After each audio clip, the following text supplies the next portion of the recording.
불교의 역사, 신앙, 그리고 현대 요모조모를 전해드리는 인사이드 월간문강. 저는 월간문강 편집을 맡고 있는 김남수입니다. 오늘은 광개토왕과 불교라는 주제로 이야기를 나누고자 하는데요.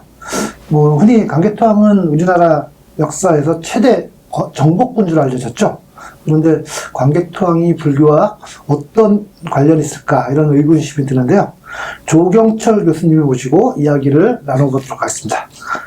조경철 선생님은 연세대에서 한국사를 가르치고 있으며 한국사상사학회 회장을 역임하셨습니다. 그리고 한국사와 관련돼서 불교 이야기도 여러 편 논문도 발표하고 강연도 하셨는데요. 모시고 얘기를 나눠보도록 하겠습니다. 교수님 안녕하세요. 예, 안녕하세요.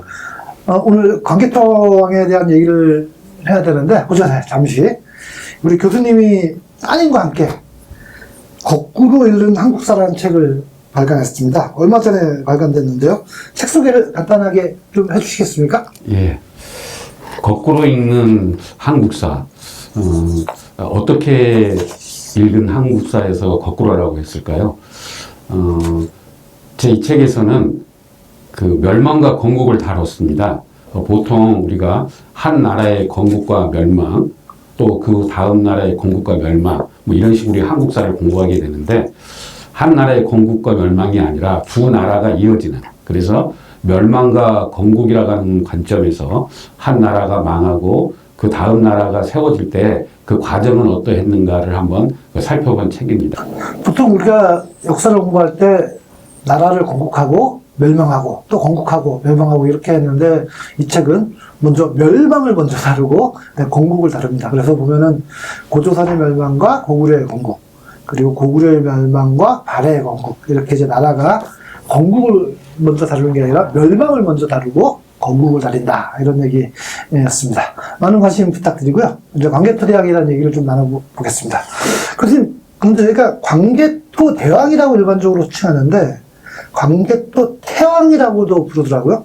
어떻게 명칭을 불러야 될까요? 보통 이제 광개토왕 부를 때 우리 광개토왕 이렇게 부르는데요. 또는 광개토 대왕, 또 광개토 태왕 이렇게 부릅니다. 그래서 이런저런 명칭이 같이 쓰이고 있는데요. 아마 가장 확실한 명칭은 광개토 태왕 능비에 나와 있는 호칭이 아닌가 생각합니다. 네.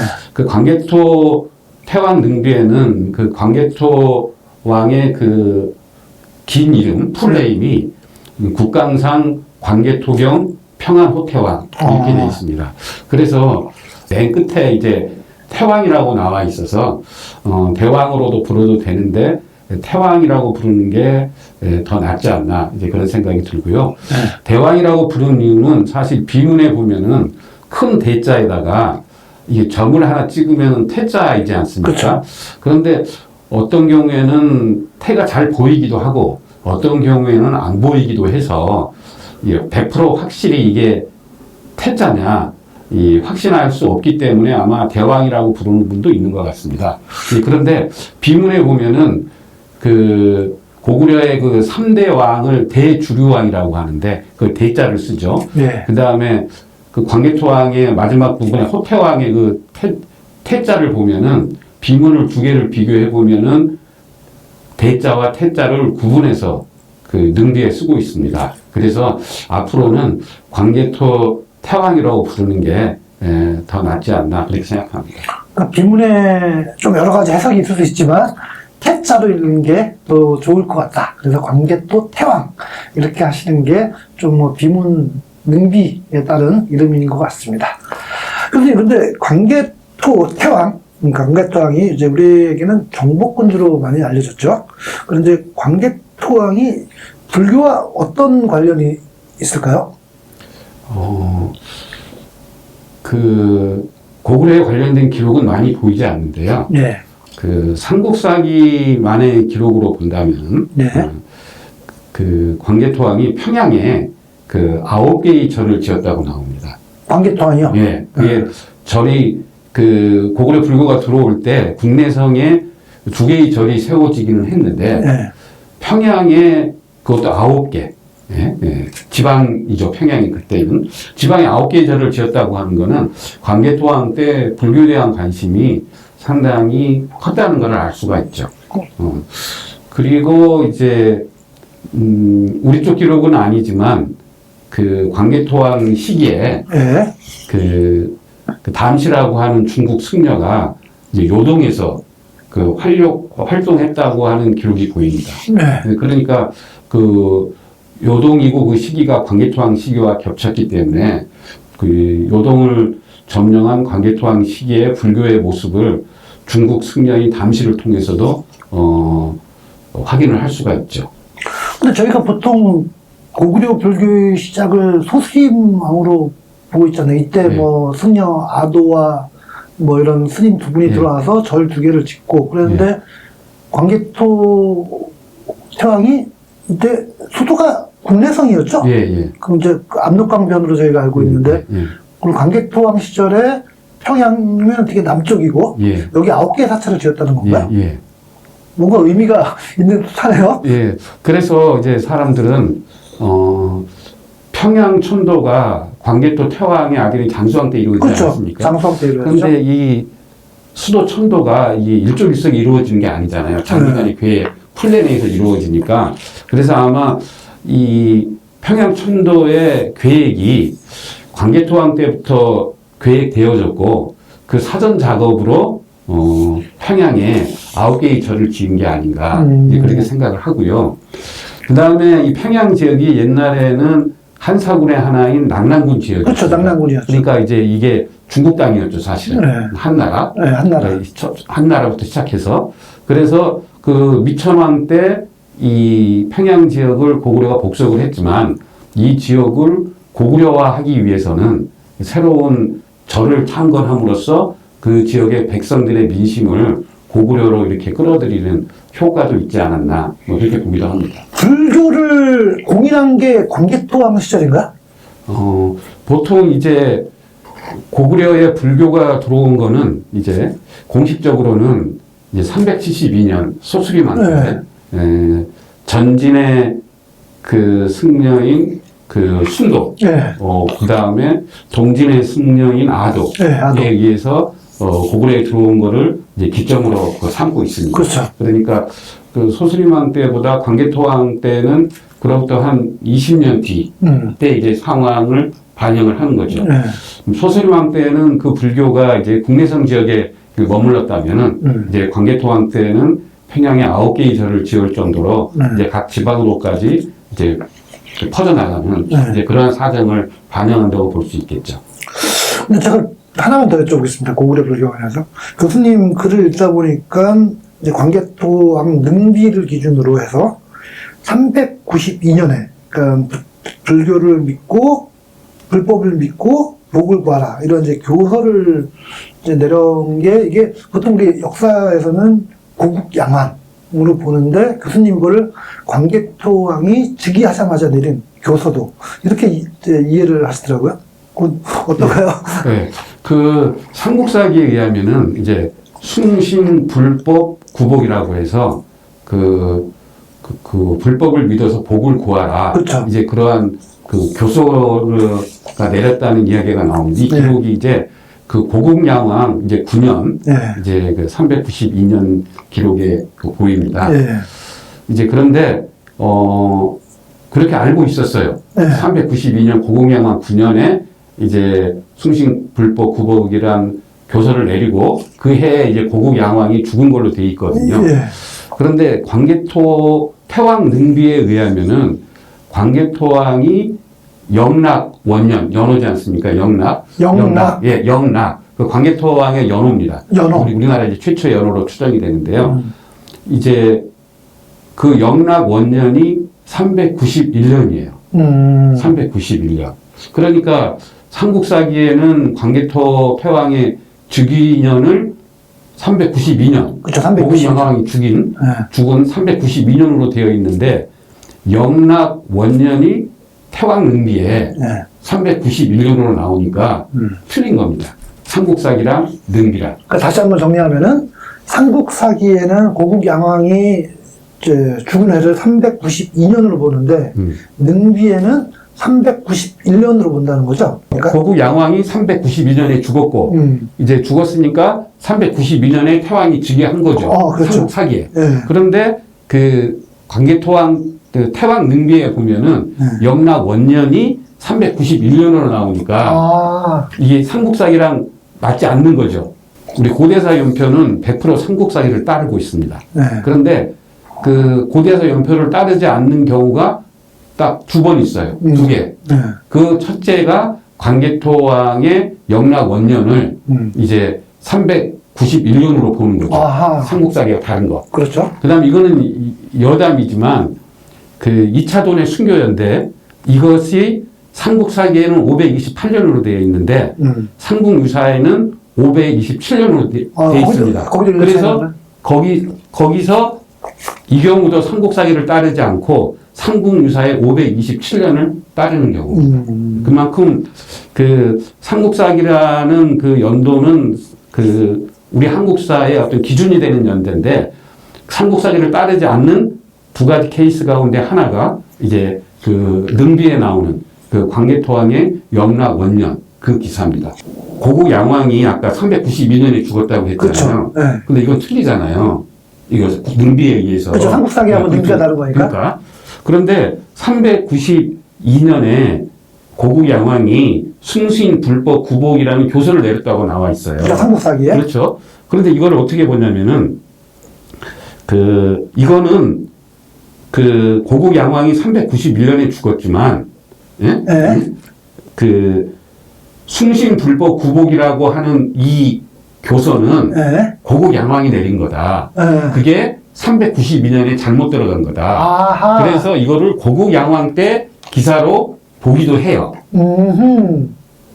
어쨌든 삼국사기 기록이 1년 정도 뒤에 고국 양왕의 기사로 사실은 이제 391년에 했을지도 모르는데 이제 고국 양왕이 살아계실 때 했을지도 모르는데 뒤로 할 수 있다. 그러니까 삼국사기에 보면은 392년 고국 양왕 말년 기사예요. 네. 고국 양왕 9년 기사. 네. 거기에는 왕이 죽었다는 기사와 함께 그 다음에 그 숭신 불법 구복이라는 교서를 내렸다는 기사와 그 다음에 신라의 실성이 인질로 왔다는 기사 여러 가지 기사가 다 나와 있어요. 네. 그럼 이럴 때 이 392년 기사 가운데 그 모든 기사가 다 그 고국 양왕 때 해당되는 거고 죽은 연도만 391년으로 바꿔야 된다. 아하. 그렇게 보는 사람이 있고 이 392년 기사는 이거는 고국 양왕 때 기사가 아니다. 이거는 그 고국 양왕이 죽은 거는 391년 기사가 맞지만 이거는 392년 기사대로 그대로 믿어줘야 된다. 그럼 392년이면은 광개토왕 제2시가 되는 거잖아요. 예, 그렇죠. 그러니까 이거를 광개토왕 때 일로 봐야 된다. 이제 이렇게 서로 의견이 갈리는 거예요. 오케이. 충분히 그럴 수 있죠. 예. 이제 그런데 그 392년 기사에 신라 실성을 고구려에 인질로 보냈다는 이 기사가 신라 기사에도 나오겠죠. 예. 신라 기사를 확인해 보니까 이 기사가 392년 기사예요. 그러면은 그 고국 양왕의 392년 기사는 392년 기사가 맞고 고국 양왕이 죽었다는 기사만 391년으로 옮겨야 된다고 하는 거죠. 이제 그러면 이제 그거는 광개토왕이 이제 내린 걸로 봐야 되는 거네요. 예. 예, 오케이. 조금 복잡한데요. 어쨌든 그것은 좀 약간 논의를 치고 다시 한번 정리하면 광개토왕이 391년에 즉위하고 그다음에 숭신불법 구복이라는 게 아마도 광개토왕이 내렸을 걸로 추정을 하고 있습니다. 지금은 확실한 건 아니지만 그리고 이제 393년에 평양에 9개의 사찰을 세웠습니다. 그러니까 광개토왕은 즉위하자마자 절도 짓고 뭐 도시도 내리고 뭐 그런 거네요. 예. 그렇죠. 광개토왕이 이게 숭신불법 구복이라고 하는 게요. 뭐냐면 그 왕의 그 통치 이념, 자기가 나라를 앞으로 어떻게 다스리겠다고 하는 이 선언과도 같은 거거든요. 그렇죠. 그런데 이거를 그 전 왕의 말년에 내렸다고 하기보다는 새 왕이 즉위할 때 내렸다고 보는 게 타당하죠. 네. 이와 같은 비슷한 예를 백제에서 찾을 수 있는데요. 백제 아신왕이 392년에 그 즉위하자마자 숭신불법 구복이라는 교서를 내립니다. 그러니까요, 이게 요 숭신불법 구복이라고 하는 이 교서가 고구려와 백제 같은 연도에 내려져요. 그렇죠. 같은 연도. 이걸 먼저 광개토왕이 먼저 교서를 반포하자. 뭐 그거를 뒤따르듯이 경쟁하듯이 아신왕이 즉위하자마자 충신 불법 구복이란 교서를 내리는 거죠. 네. 그래서 지금 고구려와 백제가 이 불교를 기초로 해가지고 서로 이제 경쟁을 하고 이 불교에 대한 경쟁이 불교의 경쟁에 대한 끝나지 않고 서로 간의 어떠한 구세적 충돌로까지 이어지는 그러한 상황을 보여주게 되는 거죠. 왜 이때 고구려도 그렇고 백제도 그렇고 충신불법 구복 이런 교서를 그러니까 일종의 불교를 공인한 게 되는 거지 않습니까? 예. 왜 내렸을까요? 이제 불교를 받아들인 이유는 이제 보통 보편적인 이유가 있고, 네. 이제 그 나라만의 보편적인 얘기는 빼고 특수한 상황이 있을 네. 거 아닙니까? 그렇죠. 보편적인 이유는 뭐냐면은 우리 고구려 보통 소수림왕 네. 그때 이제 372년에 불교를 받아들였다고 하잖아요. 그렇죠. 이제 그때 이제 국내 정세가 그 요동을 치는데요. 국외 정세를 보면은 북쪽에는 이제 56국이 이제 그 여러 나라들이 난립합니다. 그렇죠. 중국은. 근데 이 나라를 그 전진이라고 하는 나라가 서서히 이제 그 북중국을 이제 통일해 가요. 그래서 그 고구려와 다툼을 벌이고 있었던 그 전연이라고 하는 그 중국의 나라가 있는데 네. 둘이 많이 싸웠어요. 네. 그런데 이게 370년에 전진에 의해서 멸망을 당해요. 네. 그러니까 이제 고구려서는 새로운 그 북중국의 패자와 이제 관계 개선을 해야 되는 때죠. 네. 그 다음에 전진의 입장에서도 동아시아의 강국인 고구려와 서로 우호 관계를 맺을 상황적 근거가 돼 있는 거예요. 네. 그 다음에 이제 국내적으로는 어떤 상황이 벌어지냐면은 소수림왕의 아버지인 고구양왕이 백제와 싸우다가 전사를 하게 됩니다. 그 전사를 한 연대가 371년이에요. 371년. 예. 근초광이 죽였나? 그렇죠. 근초광하고 이제 고국양왕하고 서로 이제 그 고국관왕. 예, 전쟁을 벌이게 돼요. 벌이게 되는데 그 평양, 남평양에서 싸움이 벌어졌는데 네. 그 날아가는 화살에 고국왕이 이제 날아가는 화살에 맞았습니다. 그러니까 이제 사경을 헤매는데 그렇죠. 그래서 그때 죽지는 않은 것 같아요. 네. 이 어디로 가냐면은 국내성으로 옮깁니다. 다시 국내성으로. 국내성으로 네. 치료를 하기 위해서. 네. 근데 결국은 죽게 돼요. 죽게 되는 연도가 언제냐면은 371년 10월 23일입니다. 제가 왜 날짜까지 말씀드렸냐면요. 그 고구려 왕 가운데 죽은 해와 죽은 달이 나와 있는 거는 많아요. 그런데 날짜까지 나와 있는 경우는 딱 한 사례입니다. 이 날을 잊지 못한다는 거죠. 이 왕이 날. 죽었으니까 응. 전쟁을 왕이 하다가 죽었고 그게 아니라 백제와 싸워서 그러니까 백제와 싸워가지고 왕이 죽었기 때문에 이 원수는 꼭 갚겠다고 하는 그 의지가 그 날짜까지 남겨두는 고구려가 멸망했음에도 그 날짜까지 기록에 남겨둔 계기가 된 거예요. 당시 고구려 상황은 비상 상황이죠. 그렇죠. 그래서 다음 왕위를 이은 고구관왕의 아들인 소수림왕이 해결해야 될 문제는 이 어려움을 해내는 거예요. 그렇죠. 그래. 고구려도 극복하고 전쟁에 졌으니까 그다음에 원수도 갚아야 되는 그 거. 다음에 민심을 수습해야 되고, 그 다음에 안전을 취해야 되고, 그래서 이때 소수림왕이 불교를 전진으로부터 받아들인다. 불교를 받아들이게 됐다고 하는 거죠. 아. 그래서 국제 정세와 전진이 그 북중국을 통일해간 국제 정세와 그 다음에 국내적으로는 왕이 전사하는 어려운 상황을 극복할 수 있는 한 방법으로 이제 그 불교를 받아들이게 되는 거죠. 그렇죠. 중국과의 어떤 교류의 어떤 한 일환으로 불교, 그러니까 스님들을 받아들이기도 하고, 어쨌든 이 나라의 왕이 죽은 건데, 자기 아버지죠. 아버지가 죽었는데, 이거를 또 어쨌든 민심을 수습해야 되니까, 그거를 불교를 통해서 했다. 뭐 이렇게 이해가 되는 건가? 그 백제도 고구관왕을 죽였지만은 이 반격이 그 두려웠을 거 아니에요. 그렇죠. 그래서 예의주시하면서 고구려의 동향을 파악한 거예요. 그래서 고구려가 전진으로부터 불교를 받아들인 해에 372년 백제는 남쪽의 동진, 동진과 정시 외교 관계를 맺습니다.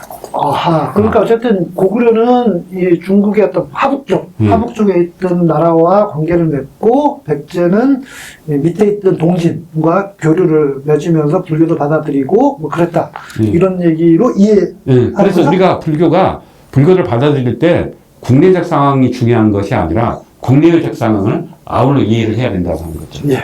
그런데, 선생님 또 보면은, 광개토왕을 성왕, 그러니까 보통 우리는 성왕하면 전륜 성왕인데, 성왕이라고 호칭을 후대 사람들이 했나봐요. 그래서 이 광개토왕을 전륜 성왕으로 받아들였다. 뭐 이런 얘기도 좀 있는데, 그건 어떻습니까?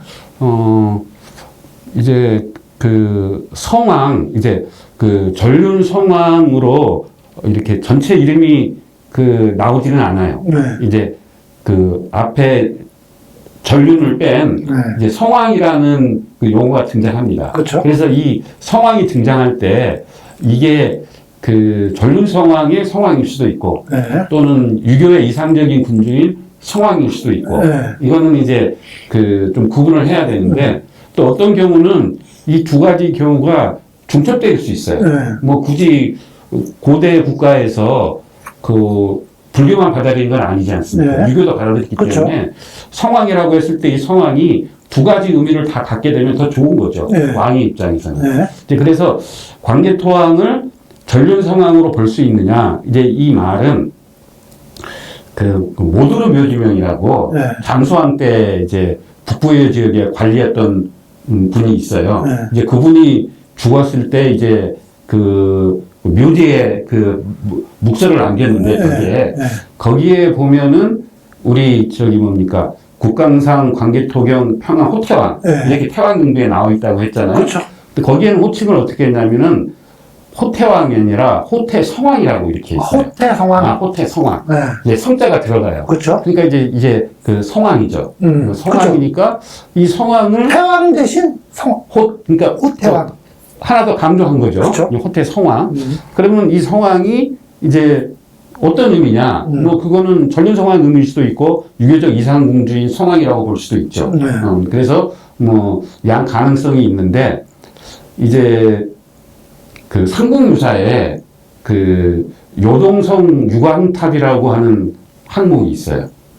요동의 유광, 그러니까 유광. 아쇼카왕을 그렇죠. 뜻하는 그러니까 요동의 그 아쇼카왕이 세웠다고 하는 탑에 관한 네. 관련된 내용이 이제 항목이 있습니다. 이제 그게 이제 어떤 내용이냐면은 고구려의 성왕이 이제 그 요동 지역을 순행하다가 멀리서 봤더니 스님들이 왔다 갔다 하기도 하고 이제 뭐 이상한 기운이 있는 거예요. 그래서 거기 가서 봤더니 거기에 이제 보모 문자가 이렇게 쓰여 있고 이 자리가 예전에 저기 그 아쇼카왕이 탑을 세웠던 자리다. 이제 그런 내용이 있는 거예요. 그래서 이것을 본 고구려의 성왕이 그럼 이곳에다가 탑을 세워야 되겠다. 그래서 7층 탑을 세우고 그래서 요동성 유광탑이라는 요동성에 있는 유광탑이라는 말이 생긴 거예요. 그러니까 이제 전설에 따르면은 이 자리는 옛날에 아쇼카 왕이 탑을 세웠던 자리인데 성왕이 다시 세웠다. 고려 성왕이 다시 세웠다. 이제 그런 내용입니다. 그래서 이제 이런 스님은 이제 보통 고구려를 세운 그 주몽을 동명성왕이라고 부르거든요. 동명성왕 또는 동명성제. 그렇죠. 그래서 일설에는 동명왕이라는 말이 있는데 동명왕 때는 고구려에 불교가 들어오지 않았다. 그래서 그 말은 틀린 것 같다. 이제 이런 얘기가 나와요. 이런 스님이 삼국 유사에 쓰신 그렇죠. 예. 그러니까 이제 요 기록에 의하면은 고구려 성왕이 유광탑을 세웠다는 얘기 아닙니까? 그렇죠. 그러니까 문맥 구조로 보면은 유광과 성왕은 그 연결이 되는 거예요. 그럼 이럴 때 여기에서의 성왕은 전륜성왕의 줄임말로 봐야 되겠죠.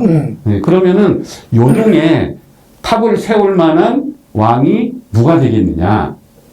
고구려 왕 가운데. 고구려 왕 가운데. 그러면은 이 지역을 요동 지역을 고구려 영토로 만들고 그 다음에 이 지역을 항구적으로 그 고구려 영토화한 왕일 가능성이 높잖아요. 예. 그 가운데 이제 그 요동을 정벌하고 그 지역을 계속 차지한 광개토 태왕일 가능성이 높다고 하는 거죠. 그래서 광개토왕을 성왕으로 표현했다.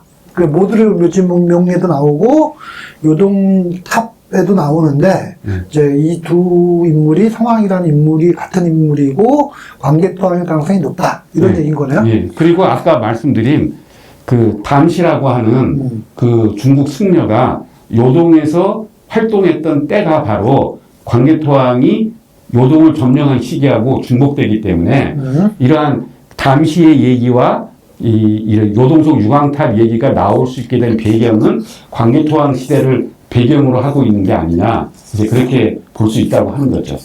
예, 좀 복잡한 얘기가 많이 왔다 갔다 하는데 한번 정리하겠습니다. 광개토왕이 이제 능기에 따르면 391년에 아마 이제 즉위를 했고, 이때 연호도 영락이라는 연호를 썼답니다. 그리고 좀 정확한 건 아니지만 아마 392년에 숭신불복 구복이라는 교서는 뭐 삼국사기의 고국 양왕으로 기록되어 있는데 아마 광개토왕일 가능성도 높다, 이런 얘기를 하셨고요. 393년에 평양에 9개 사찰을 창사했다, 이런 얘기고, 그다음에 언젠지는 모르겠지만 요동에 광개토왕이 아쇼카 왕이 세웠다는 그곳에, 원래 세웠다는 그 탑이 있었던 그 자리에 광개토왕이 불탑을 세웠다, 이런 얘기인 것 같습니다. 그리고 이제 이 불교가 전래되고 고구려가 받아들이고 이런 앞뒤 사항을 좀 간단하게 말씀드렸는데요. 광개토왕이 불교를 어떤 통치 이념으로 활용하려고 했던 건 분명한 것 같네요, 제가 보기에는. 예, 그렇죠. 이게 이제 그 태왕 능비에 보면은 이제 영락태왕이라고 나오거든요. 네. 영락태왕. 그러니까 이 영락은 그 그 연호입니다. 네. 연호. 네. 그러니까 연호라고 하는 거는 이제 황제가 이제 들었으면은 자기 치세의 그 통치 이념을 드러내는 어떠한 구호거든요. 그렇죠. 구호인데 이 우리나라에서 최초로 연호를 사용한 때는 광개토 태왕 때로 봅니다. 그게 바로 이제 영락입니다. 네. 그러니까 광개토 태왕은 영락을 연호로 삼고 자기의 칭호로도 삼았다는 거죠. 영락 태왕. 그러니까 그 사람들은 광개토 태왕을 어떻게 생각했냐면은 영락의 태왕이라는 거죠. 그렇죠. 영락. 그러니까 영락이 영원한 즐거움이. 그 영원한 즐거움이죠. 영원한 즐거움. 그러니까 영원한 즐거움을 주는 태왕이라고 하는 거죠. 그러니까 그 고구려 백성들이 얼마나 그 떠받들었다는 그런 표현을 알 수가 있는 거죠. 그래서 그런데 그러면은 그 영락이라는 말이 그럼 무슨 말이냐? 네. 명나라 있지 않습니까? 명나라. 네. 명나라의 연호에 영락이 있어요. 그렇죠. 영락. 영락. 네. 그런데 영락대제. 그 영락대제, 영락대라고 하죠. 그 영락은 기독교의 천국은 아니겠죠. 그렇죠. 그거는 아마 그 유교적 이념. 유교적 이념이죠. 이념. 그런 의미겠죠. 네. 영락. 네.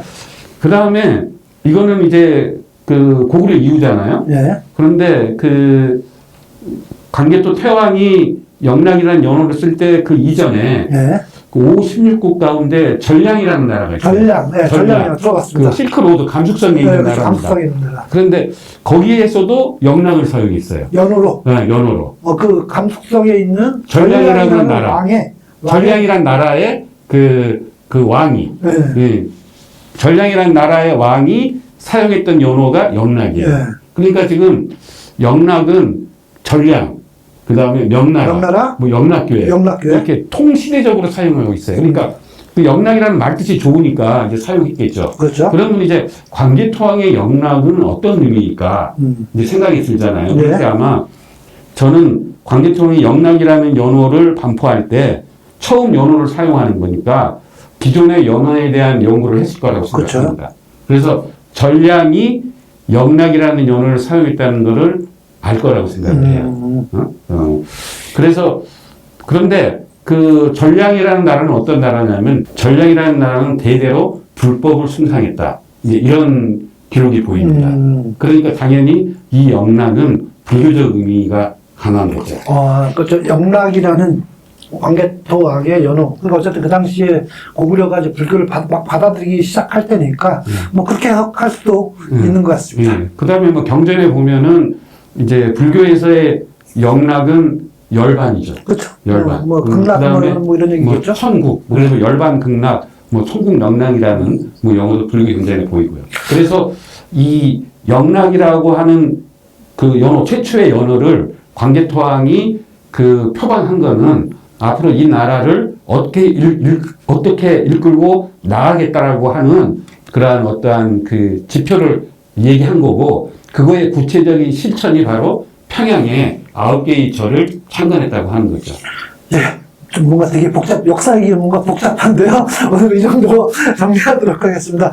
사실 광개토왕이 먼저 요동을 정벌하고, 그 다음에 나중에 이제 백제하고 붙이는 거죠, 역사적으로? 그렇죠. 네. 이제 그 얘기는 좀 이따 다음 시간에 이제 광개토왕 능비 얘기를 가지고 얘기하도록 하겠습니다.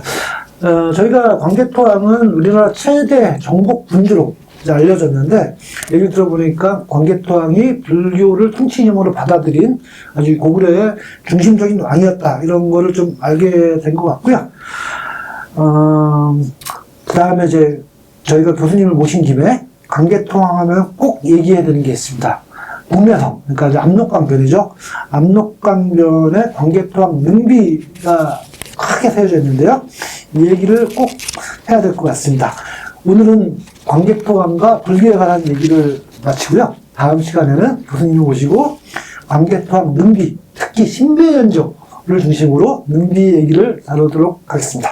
교수님 오늘 고생하셨습니다. 네, 고맙습니다. 예. 인사이드 월간문회관 다음 시간에 광개토왕 능비를 갖고 찾아뵙겠습니다. 감사합니다.